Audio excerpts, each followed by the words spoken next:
യേശുവിൽ ഏറ്റവും അനുഗ്രഹീതരായ പ്രിയപ്പെട്ടവരെ, ഡെയിലി ബ്ലെസ്സിങ്ങിലൂടെ ദൈവത്തിൻ്റെ ജീവനുള്ള വചനം ഞാനും നിങ്ങളും ശ്രദ്ധയോടെ കേൾക്കുന്നൊരു സമയമാണിത്. ഇന്ന് വചനം കേൾക്കുന്ന എല്ലാവർക്കും വേണ്ടി പ്രാർത്ഥിക്കുന്നു. ഈ വചനം വിശ്വാസത്തോടെ പ്രതീക്ഷയോടെ കേൾക്കാനൊരു ഭാഗ്യം ഉണ്ടാകട്ടെ.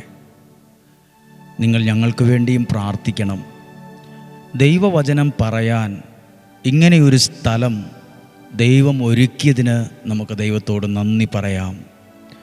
ദൈവത്തിൻ്റെ അനുഗ്രഹങ്ങൾ നമുക്ക് അനുഭവിക്കാൻ കഴിയത്തക്ക വിധം വചനത്തെ ഒരഭിഷേകമായി ഞങ്ങളിൽ എത്തിക്കുന്ന ഈ ഒരു നല്ല അനുഗ്രഹത്തെ ഓർത്ത് ഞങ്ങൾ നന്ദി പറയുന്നു.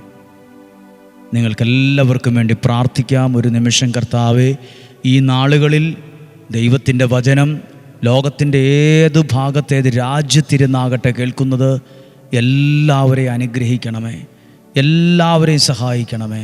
അവരുടെ എല്ലാം ജീവിതത്തിൽ എടുത്തു പറയാൻ കഴിയത്തക്ക വിധം എണ്ണി ആ അനുഗ്രഹം പറയാനാവുന്ന വിധം അവരെ അനുഗ്രഹിക്കണമേ.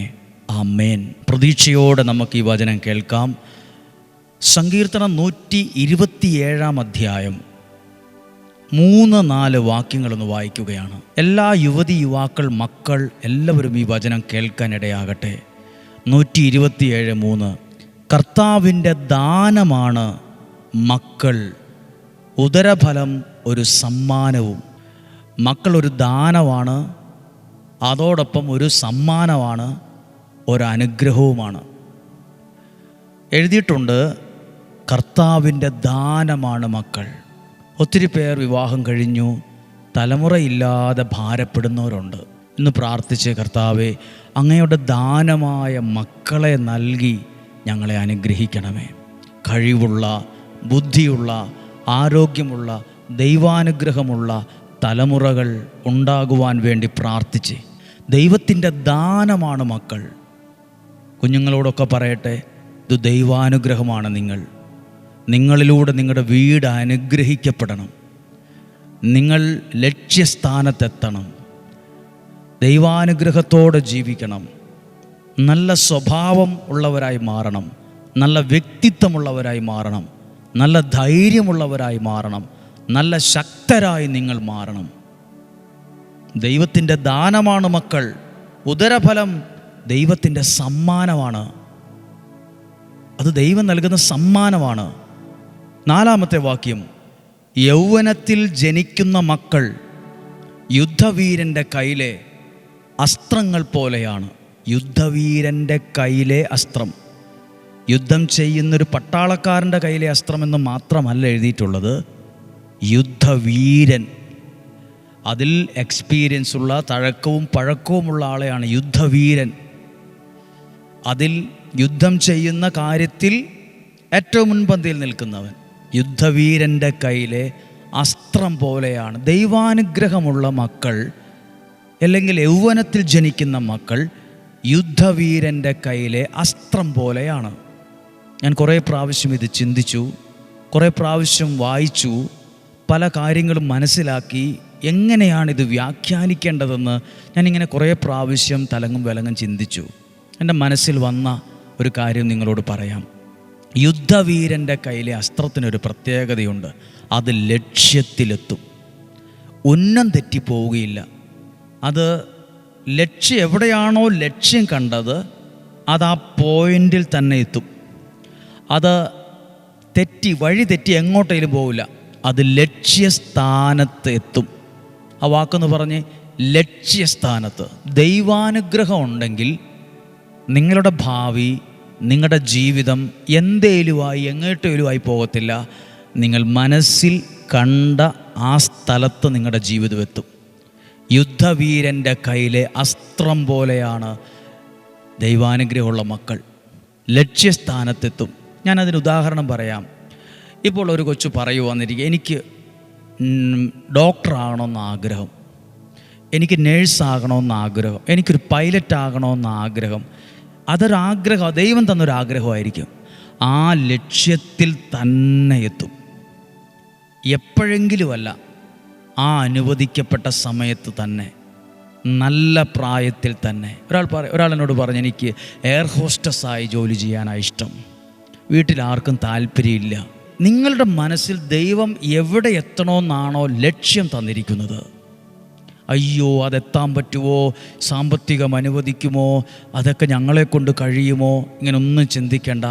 ദൈവാനുഗ്രഹം ഉണ്ടെങ്കിൽ, ദൈവത്തിൻ്റെ അനുഗ്രഹം വരുമ്പോൾ ഉന്നം തെറ്റിപ്പോവുകയില്ല. അത് മനസ്സിൽ കണ്ട സ്ഥലത്തു തന്നെ എത്തും. നിങ്ങളിവിടെ ഇരിക്കുന്ന മാതാപിതാക്കൾ നിങ്ങളുടെ കുഞ്ഞുങ്ങൾക്ക് വേണ്ടി പ്രാർത്ഥിച്ച്, നിങ്ങളുടെ യുവതി യുവാക്കൾ മക്കളൊക്കെ ഇത് കേൾക്കുന്നുണ്ടെങ്കിൽ പ്രാർത്ഥിച്ച് നിങ്ങൾ ലക്ഷ്യസ്ഥാനത്തെത്തണം. അതിനു വേണ്ടിയുള്ള പ്രോത്സാഹനമാണ് ഓരോ വചനവും. അതിനുവേണ്ട അനുഗ്രഹമാണ് ഈ വചനത്തിലൂടെ നിങ്ങൾക്ക് കിട്ടുന്നത്. യുദ്ധവീരൻ്റെ കയ്യിലെ അസ്ത്രം പോലെയാകണം. അത് നല്ല ശക്തിയോടെ മുന്നോട്ട് പോകും. അതെവിടെയേലും കൊള്ളും, എങ്ങോട്ടേലും പോകും, എന്തെങ്കിലും ആയിത്തീരുന്നല്ല. അങ്ങനെ എന്തെങ്കിലുമല്ല എഴുതിയിട്ടുള്ളത്. അത് ലക്ഷ്യസ്ഥാനത്തെത്തും, ഉന്നം തെറ്റുകയില്ല. നിങ്ങളും ലക്ഷ്യസ്ഥാനത്തെത്താൻ ദൈവം ഭാഗ്യം തരട്ടെ. നിങ്ങളും അനുഗ്രഹിക്കപ്പെട്ടൊരു സ്ഥലത്തെത്താൻ ഭാഗ്യം തരട്ടെ. ലക്ഷ്യസ്ഥാനത്ത് നിങ്ങളെത്തും. എല്ലാവരും ഒന്ന് പ്രാർത്ഥിക്കാൻ തയ്യാറായിക്കേ. ചിലരൊക്കെ പറയുന്നുണ്ട്, എനിക്കൊന്നും ആകാൻ പറ്റിയില്ലല്ലോ, ഒന്നും എത്താൻ പറ്റിയില്ലല്ലോ, ഞാൻ റാങ്ക് ഹോൾഡറൊക്കെ ആയിരുന്നു, ഞാൻ പഠിച്ചു, പക്ഷേ എനിക്ക് മാത്രം ജോലി കിട്ടിയില്ല, എൻ്റെ കൂടെ ഉണ്ടായിരുന്ന പുറകിൽ കിടന്നവർ വരെ ഇന്ന് നല്ല നിലയിലെത്തി, എനിക്കൊന്നും ആകാൻ പറ്റിയില്ലല്ലോ. നിങ്ങൾ പ്രാർത്ഥിക്കും, നിങ്ങൾ ലക്ഷ്യസ്ഥാനത്തെത്തും. ദൈവം നിങ്ങളുടെ കരം പിടിക്കും. ചില കാര്യങ്ങൾ പുതിയതായിട്ട് പഠിക്കും. പിന്നെ ഒരിക്കലും ലക്ഷ്യസ്ഥാനത്ത് എത്താൻ വേണ്ടി ഒരു കാര്യം, ദൈവ വിചാരം കളയല്, പ്രാർത്ഥന കളയല്, ഉഴപ്പിപ്പോകരുത്. ജീവിതം കൊണ്ടുപോയി എവിടെയെങ്കിലും കൊണ്ടുപോയി പെട്ടുപോകല്, എവിടെയെങ്കിലും കൊണ്ടുപോയി തകർത്ത് കളയല്, ഉഴപ്പിക്കളയല്, വേണ്ടാത്ത ബന്ധങ്ങളിൽ പോയി തകർത്ത് കളയല്. നന്നായി ദൈവവിചാരത്തോടെ അധ്വാനിക്കുകയും പഠിക്കുകയും ചെയ്താൽ യുദ്ധവീരൻ്റെ കയ്യിലെ അസ്ത്രം പോലെ ലക്ഷ്യസ്ഥാനത്തെത്തും. ഈ വചനമൊക്കെ നിങ്ങളുടെ കുഞ്ഞുങ്ങളെ പഠിപ്പിക്കണം. യുവതി യുവാക്കൾ ഇത് കേൾക്കണം, കുഞ്ഞുങ്ങൾ കേൾക്കണം, പരീക്ഷ എഴുതിയിരിക്കുന്നവർ കേൾക്കണം. ലക്ഷ്യസ്ഥാനത്തെത്തണം. മനസ്സിലെ ആഗ്രഹത്തിനനുസരിച്ച് ഉയരാനുള്ള അനുഗ്രഹവാ ദൈവം തരുന്നത്. നിങ്ങളും വചനമൊക്കെ കേൾക്കണം, രക്ഷപ്പെട്ടു വരണം, നല്ല മിടുക്കികളായി വരണം. നിങ്ങളുടെ വീടിന് നിങ്ങളൊരു അനുഗ്രഹമായിക്കൊള്ളണം, നല്ല പ്രായത്തിൽ തന്നെ എത്തിക്കൊള്ളണം. ഇങ്ങനെ കേൾക്കാൻ ഇടയാകണം. നിങ്ങളുടെ നാട്ടിൽ നിങ്ങളെക്കുറിച്ച് ആ പിള്ളേർ കാരണം ആ വീട് രക്ഷപ്പെട്ടല്ലോ, ആ പിള്ളേർ ആ വീടിൻ്റെ ഭാഗ്യമാണല്ലോ എന്ന് 10-15 പേര് നമ്മുടെ നാട്ടിൽ പറയത്തക്ക വിധമെങ്കിലും നിങ്ങളിലൂടെ നിങ്ങളുടെ വീട് ഉയർത്തെഴുന്നേൽക്കണം, അനുഗ്രഹിക്കപ്പെടണം. പ്രാർത്ഥിക്കാൻ പോവുകയാണ്. കർത്താവേ, അങ്ങയുടെ വചനം കേട്ട എല്ലാ മാതാപിതാക്കൾ, യുവതി യുവാക്കൾ, കുഞ്ഞുങ്ങൾ സകലരെയും ഓർക്കുന്നു. ആരൊക്കെയാണോ ഈ വചനം കേട്ടത്, എഴുതിയത്, സ്റ്റാറ്റസ് ഇട്ടത്, അത് ഷെയർ ചെയ്തത്, സകലരെയും അങ്ങ് അനുഗ്രഹിക്കണമേ.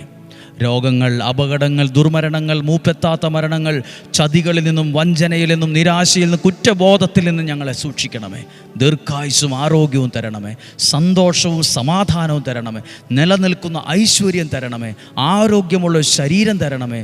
രോഗപീഠകളിൽ നിന്നെല്ലാം ഞങ്ങളെ സംരക്ഷിക്കണമേ. ഒരു ദോഷവും ഒരു തിന്മയും ഒരു അനർത്ഥവും വരാതെ വേലിക്കെട്ടി ഞങ്ങളുടെ കുടുംബത്തെ സംരക്ഷിക്കണമേ. നല്ല ബന്ധങ്ങൾ നൽകണമേ. ആവശ്യത്തിന് സാമ്പത്തികം തരണമേ. ആവശ്യത്തിനുള്ളതെല്ലാം നൽകി ഞങ്ങളെ സമൃദ്ധിയായിട്ട് അനുഗ്രഹിക്കണമേ. ഇന്നും ജീവിക്കുന്ന യേശുവിൻ നാമത്തിൽ ഈ വചനത്തിലൂടെ വചനം കേൾക്കുന്ന നിങ്ങളെ, അത് വിശ്വാസത്തോടെ സ്വീകരിക്കുന്ന നിങ്ങളെ യേശുവിൻ നാമത്തിൽ മനസ്സുകൊണ്ട് അനുഗ്രഹിച്ച് പ്രാർത്ഥിക്കുന്നു, ഇപ്പോഴും എപ്പോഴും എന്നേക്കും. ആമേൻ. എല്ലാ അർത്ഥത്തിലും നല്ലൊരു ദിവസമായിരിക്കട്ടെ. സന്തോഷത്തോടെ ഇരിക്കാം. ദൈവം നിങ്ങളെ സഹായിക്കും. ദൈവം നിങ്ങളുടെ പ്രാർത്ഥന കേൾക്കും. ദൈവത്തിൻ്റെ ഇടപെടലുണ്ടാകും. ഒരു സാക്ഷ്യം വരാൻ ഇടവരും. പ്രിയപ്പെട്ടവരെ, ഇന്ന് ചൊവ്വാഴ്ചയാണ്. ഈ വ്യാഴം വെള്ളി ദിവസങ്ങളിൽ ഇവിടെ പ്രാർത്ഥന ഉണ്ടായിരിക്കുകയില്ല. കാരണം ഈ വ്യാഴം വെള്ളി പെസഹ വ്യാഴമാണ്, ദുഃഖ വെള്ളിയാഴ്ചയൊക്കെയാണ്. അപ്പോൾ അവരവരുടെ ഇടവകകളിൽ പ്രാർത്ഥന ഒരുമിച്ചൊരു കുടുംബമായി ആരാധിക്കുന്ന ദിവസമാണ് ഈ ധ്യാനകേന്ദ്രത്തിൽ. വ്യാഴം വെള്ളി ദിവസങ്ങളിൽ ശുശ്രൂഷകളോ പൊതുവായ പ്രാർത്ഥനകളൊന്നും ഉണ്ടായിരിക്കുകയില്ല എന്ന് സ്നേഹത്തോടെ അറിയിക്കുന്നു. വരുന്ന ആഴ്ചയിൽ നമുക്ക് പ്രാർത്ഥനകളൊക്കെ ഉണ്ട്. ദൈവം നിങ്ങളെ അനുഗ്രഹിക്കട്ടെ. നല്ലൊരു ദിവസം നിങ്ങൾക്ക് ആശംസിക്കുന്നു. നാളെയും 5:30 ഒരുമിച്ച് കാണുന്നത് വരെ വലിയവനായ ദൈവം, സ്വർഗത്തിലെ ദൈവം, സർവശക്തനായ ദൈവം എന്നെയും നിങ്ങളെയും സൂക്ഷിക്കട്ടെ. ആമേൻ.